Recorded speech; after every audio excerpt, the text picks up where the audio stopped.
Okay, 6.4, exponential growth and decay. Starting off with exponential growth. An exponential growth function has the form y equals ab to the x, where a is positive, b is greater than 1. And over here we have our formula. This should be a 1 plus r. The r is the growth factor, or the whole piece is the growth factor. The r is the rate of growth, right? How fast it's growing. If something says that it's growing at 10%, you first need to convert that into a decimal. That would be 0.1. And then in this formula, you'd have 1 plus 0.1 in the parentheses there, right? So the rate of growth would be 0.1. The growth factor would be 1.1. Exponential decay is when a quantity decreases by the same factor over equal intervals, right? Exponential growth, you multiply by the same thing each time. Exponential decay, you decrease at the same rate each time. Here it is still written as y equals ab to the x, where a is positive. This time b has to be less than 1. If we're looking here, it has the 1 minus r. Again, if we say that it's 10%, this time it's decreasing by 10%, which is 0.1. So here in our parentheses, we'd have 1 minus 0.1, which is 0.9, right? This is another way to say 90%. So saying that something decreases by 10% each time, you could reword that and say that it is 90% of what it was, right? There's a 10% loss. It is 90% of what it was. All right, looking at example 29 here. We're going to decide if it's growth, decay, or neither, and it has to be exponential growth. Looking from 5 to 20, that multiplies by 4. 20 to 80, multiplying by 4.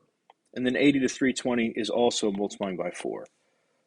Because all of these are multiplying by 4, this will be exponential growth.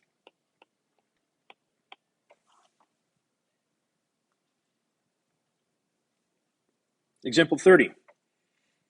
960 divided by 4 is 240.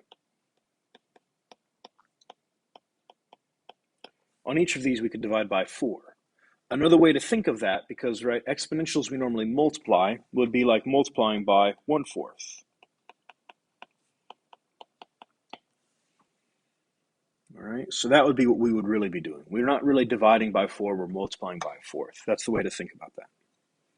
So this is decay, and it's exponential because they're multiplying, so this is exponential decay.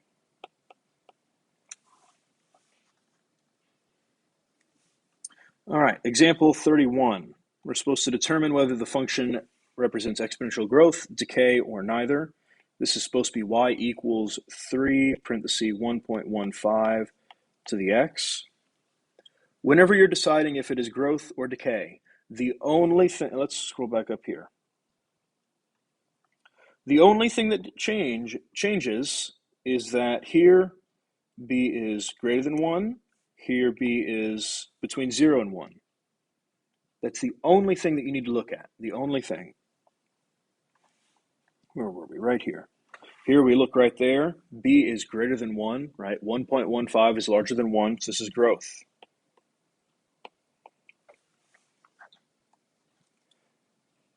This would be, if you wanted to think about it, this would be a 15% increase, right? 1.15 would be a 15% increase. Next up, this is supposed to be y equals 7, parenthesis 0.94 to the t. We look right there, that is less than 1, so this is a decrease, this is a decay. This would be a 6% decay because 1 minus 0.06 gives me 0.94, and 0.6, this guy right here, is 6%. Example 33. This should read as y equals 10, parenthesis 1.5 to the t over 4. Now, it says to rewrite the function. We do not have to do that. You don't need to rewrite them. If on the book, on the homework assignment, if it says to rewrite, don't rewrite it. Just look at this. We still have the 1.5. That is greater than 1, so this is a growth. Right? Exponential growth. Example 34. This should be y equals 0.7 to the t minus 2. This one's going to be decay. Right? And the purpose of problems like this is to look at the exponent changes here, right? It's a little bit different. It's still growth and it's still decay, right? The growth and decay is still determined by whatever's in the parentheses there. Example 35. This should read y equals 5, parentheses 0.65 to the t plus 8, right? We don't care about the t plus 8, right? That's interesting. That's different than what it normally is. We care about the 0.65. This is decay.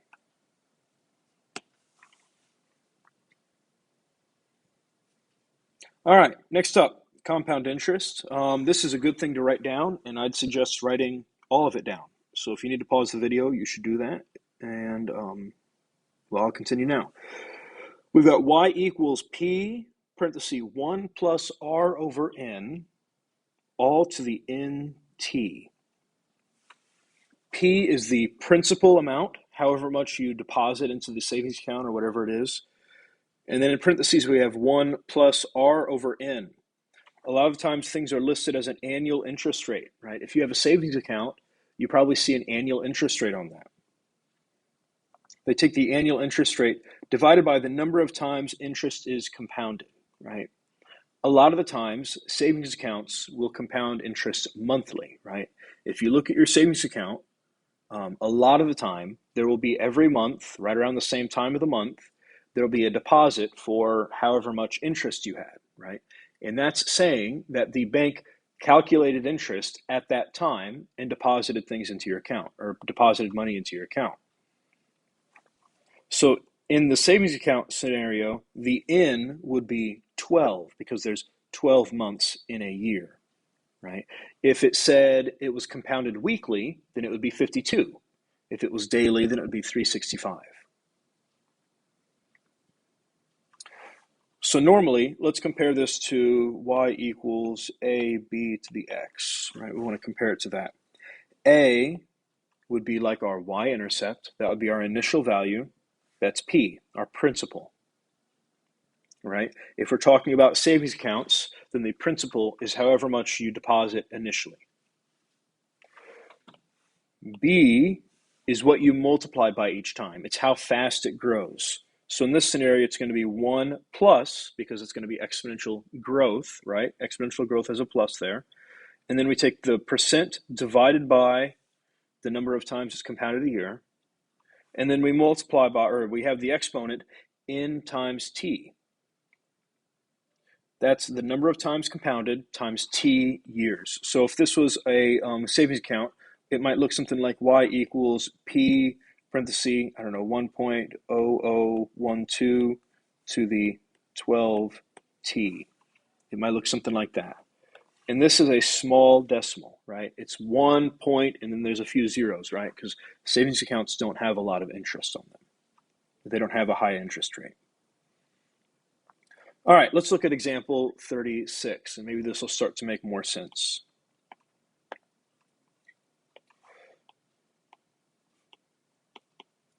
You deposit $300 into an investment account that earns 3% annual interest compounded monthly. You have a savings account with a constant balance of $100. All right, so we have two different accounts. The first account we put $300 in, and it generates interest. The second account does not generate interest, right? It would be the same thing as taking a $100 bill and putting it under your bed, right? There's no interest, there's no change, it stays the same. Part A, write a function M that represents the balance of the investment account after T years. Well, we need to look at part A here and find some things. Our principal is how much we put in initially. That's going to be 300. My rate is 3%, or written as a decimal would be 0.03. N would be 12 because it's compounded monthly. Now I can write M of T. Right, M of T is going to be my investment account. P is 300, parenthesis 1 plus my R over N, so this will be 0.03 over 12 to the 12T. Now we want to simplify this a little bit. We'd have M of T equals 300. And then this should be 1.0025 to the 12T. So now that we have this formula, we could look out and say, well, how much money would we have in the investment account in 5 years? Right. Part B, write a function B that represents the total balance of the two accounts after T years. Then find and interpret B of 5. So for part B here, B of T is going to combine both accounts. Well, we already have M of T, so this would be M of T, and then we have to add the other account. The other account is at a constant balance of $100. Rewriting this to be a little bit nicer, I'm going to plug in for M of T, this is 300, parenthesis 1.0025 to the 12T plus 100. So there's my formula B of T. Now we need to plug in 5. If we plug in B of 5, we have 300, 1.0025 to the 12 times 5 plus 100. If we type all of that in, we should get 448.49.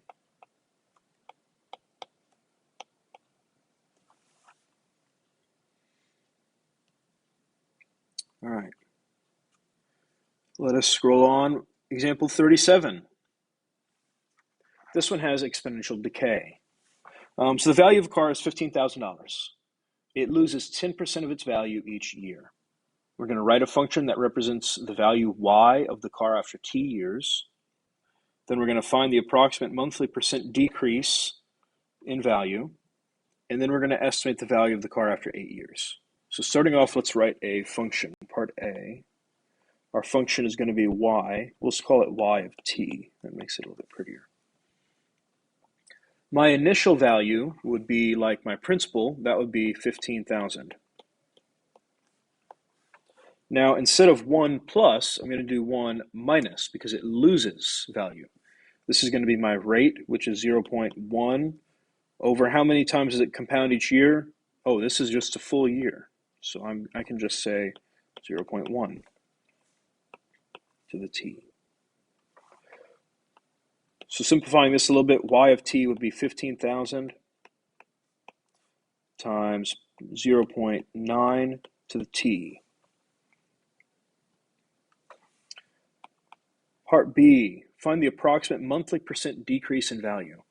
Well, it decreases 0.1 over the year. So if we divide that by 12, that gives me 0.0083, repeating, which is 0.83 repeating percent. All right, so the car would lose 0.83% of its value every month. Part C, they just want us to plug in 8 to the function in part A. So this would be 15,000 times 0.9 to the 8, which should be about 6,457.008, and we'll round that to the nearest penny. So this will be 6457.01. Alrighty. So that was exponential decay, and that was talking about the value of a car. Up here, this was exponential growth. There will be more problems like this, so make sure you know how to do this problem specifically. it would be a good idea to have the compound interest formula written down somewhere. All right, that's all.